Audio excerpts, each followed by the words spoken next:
Il existe un décuple secret de l'amitié divine par une révélation graduelle. Dieu en dévoile un aspect à Abraham à chaque apparition. S'il existe un escalier dans votre maison, vous ne sautez pas par-dessus les marches, mais vous les gravissez une à une. Ainsi en fut-il d'Abraham, Dieu lui apparut dans Genèse 12 à deux reprises, puis au chapitre 13, 14 et 15. Genèse 17 relate la sixième apparition divine. Abraham était âgé de 99 ans et avait dépassé l'âge où un homme peut espérer engendrer un fils. Lui et sa femme étaient devenus semblables à des arbres secs. À cette époque, il lui fallut croire que Dieu était capable d'accomplir sa promesse, bien que lui, Abraham, fût vieux et sa femme également vieille. Et sans faiblir dans la foi, il ne considéra point que son corps était déjà usé puisqu'il avait près de 100 ans et que Sarah n'était plus en état d'avoir des enfants. Il ne douta point par incrédulité au sujet de la promesse de Dieu, mais il fut fortifié par la foi, donnant gloire à Dieu, et ayant la pleine conviction que ce qu'il promet, il peut aussi l'accomplir. C'est pourquoi cela lui fut imputé à justice. Mais ce n'est pas à cause de lui seul qu'il est écrit que cela lui fut imputé. C'est encore à cause de nous, à qui cela sera imputé. À nous qui croyons en celui qui a ressuscité des morts, Jésus notre Seigneur. Romains 4, 19, 24.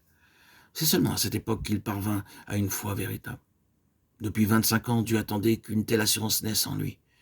Il plaça déjà sa confiance en l'Éternel à l'époque de la première apparition, mais ce n'était pas une conviction profonde. C'est par la foi qu'Abraham, lors de sa vocation, obéit et partit pour un lieu qu'il devait recevoir en héritage et qu'il partit sans savoir où il allait. Hébreux 11, 8. Il obéit à Dieu et quitta immédiatement son pays, sa parenté et ses amis, pour se rendre dans une terre étrangère et inconnue. Obéir de cette manière représentait un grand sacrifice et demandait beaucoup de foi. Pourtant Dieu ne fut pas satisfait. Il prépara Abraham de façon progressive pour qu'il parvienne à une foi plus solide, jusqu'à ce que lui et sa femme fussent devenus trop âgés pour mettre des enfants au monde. Ils étaient devenus semblables à des arbres desséchés. Ils n'avaient pu procréer si Dieu n'avait insufflé dans leur corps une vie nouvelle. C'est cela le grand secret de la foi par laquelle ils comprirent quelque chose de la puissance de résurrection. En faisant appel à cette même puissance, nous pouvons pareillement venir à bout de toutes nos tentations. Nous trouvons l'apôtre Paul à Philippe déclarant avec un désir ardent afin de connaître Christ et la puissance de sa résurrection. Au fil des années, Dieu avait puissamment agi au travers de son ministère qui avait été marqué par l'accomplissement de nombreux miracles. Pourtant le voilà qui déclarait dans son vieil âge « Je regarde toute chose comme une perte afin de connaître Christ et la puissance de sa résurrection » qui est la plus grande puissance accessible aux croyants. Beaucoup d'entre eux échafaudent inlassablement des projets, des desseins pendant de nombreuses années, cherchant à obtenir la puissance dans leur vie.